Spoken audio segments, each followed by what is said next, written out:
right here.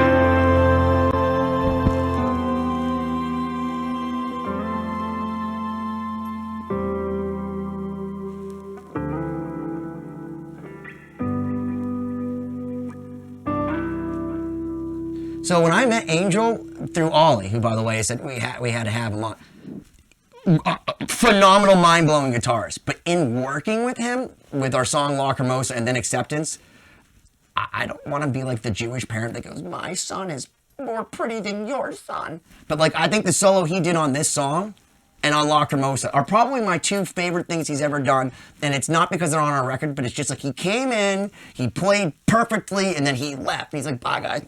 Yeah. And this song is a perfect example of that. And the other thing that's cool about this is it's again, Siobhan came in and the same time she did the Kelly thing, she's like, oh, I'll harmonize that Angel guy. And came up with a beautiful counterpoint to what Angel was doing. That's a nice subtle thing that if you didn't solo it, you may not know it's there. But what I'll do, I want to play the percussion and the orchestrations just because there's so much going on there. That it's hard to follow sometimes, and some of it's kind of buried in the mix. But well, when we built up to that part, Cory called me and said, "There's no drum," because we didn't want drums in this song. And Cory was like, "Dude, we gotta do something." So he programmed some percussion, and it was like, "Holy shit, this is like Terminator 2 shit." And but the percussion, a lot of it's based off of some stuff that we worked with Paul in studio, just doing some big like snare and tom hits. Well, this is one of the times where we actually were like, let's get inventive. And we pulled out 4 or 5 different snare drums and had Paul just whack at it, the rhythm on this, and then we built stuff around it. So again, Paul still plays the rhythm on this, but this was an idea that came out of Cory's head because it's like, where do you go from where that was to build up to Angel? And it's like, obviously, timpani. I mean, there you go. Lost Symphony rhymes with timpani.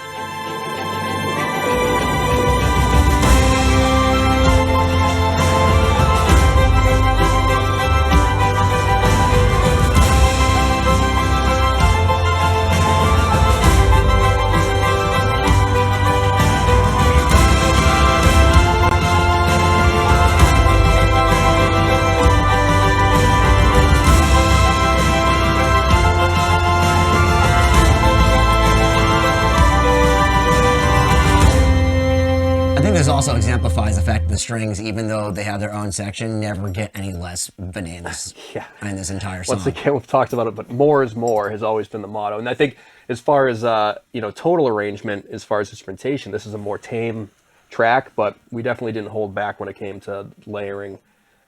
Well, it was one of those things where on all the songs, we have so much guitar. Obviously, we're known as like a guitar pyrotechnics band and all of that, but like, our compositions come first and the songs come first. And we've wanted everyone to shine in their own way. And when we did this song and I did the piano, we were just immediately like, and just so you understand, Siobhan introduced us to Ollie. So when we were writing this tribute for Ollie. All the way around, but yeah. Yeah. Siobhan introduced us to Ollie.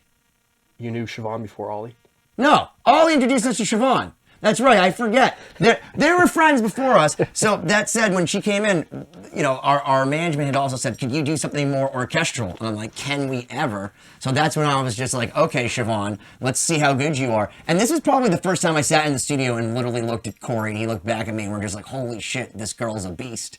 And this song is basically like Siobhan's solo song that just happens to feature Alex Skolnick, Angel Vivaldi, Kelly, and me, and a little bit of Cory and Paul too. Yeah, I think I played like five bass notes. Yeah, this is my crushing contribution. It adds. you were so good you didn't even need the 808. Right. So yeah, track overall, it's definitely got a special place in terms of like being a unique approach, with the writing process, the production, and everything, and everyone involved was just perfect as far as adding their spice. And it's really cool too because we said this earlier, but we use a kalimba and Cory and I, especially with the interludes, but in some of the songs, try to include some strange instrumentation and some backward stuff and all that. So that like from Jason comes from hell, like reverse shit, like you're in heaven or hell. This is actually a kalimba, and it's a high-end one that...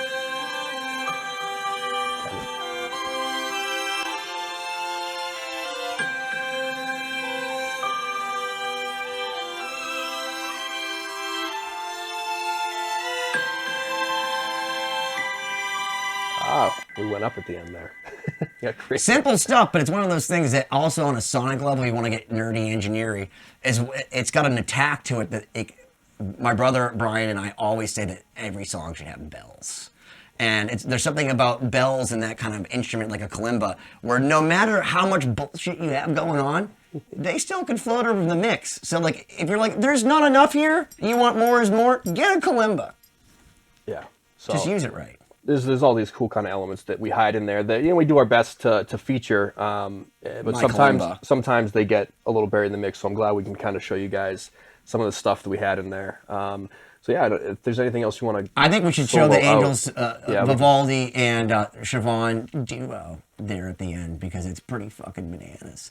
And if you're bored, go watch the solo of how Angel composed this because not only is he an incredible guitarist, he's a fucking funny human being that knows how to edit video. So he put together a pretty incredible video of the making of this song on behalf of Ollie. So I suggest you go watch it because I love somewhere in the Lost Symphony channel. We'll try to put a link below. 6,000 things in. Yeah.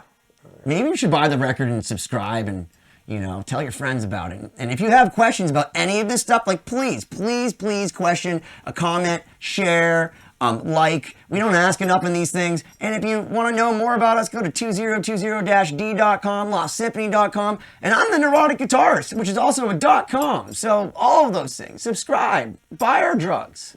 Right on. I'm going to throw in this other track here just to give us a bass. This is actually Richard. He gave us an acoustic track. Oh, that's right. We had asked Richard, like, what else can you do? He's like, I could do some complimentary acoustic. Here's Angel, Richard on rhythm, and then Siobhan's electric violin.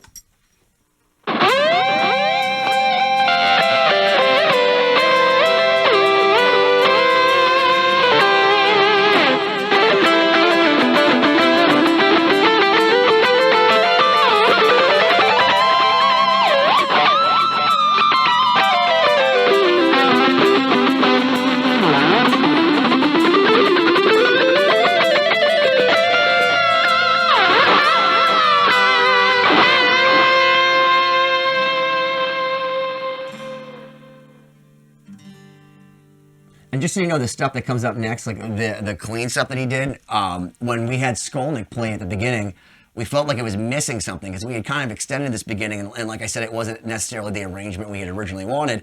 So we're like, what if we took Angel's guitar parts over the similar thing and then kind of added it? So if you listen to the beginning, it kind of crescendos in a really cool way, and much thanks to us stealing Angel's part that he also used at the end. Yeah. Because we use all parts of the Buffalo here at Lost Symphony.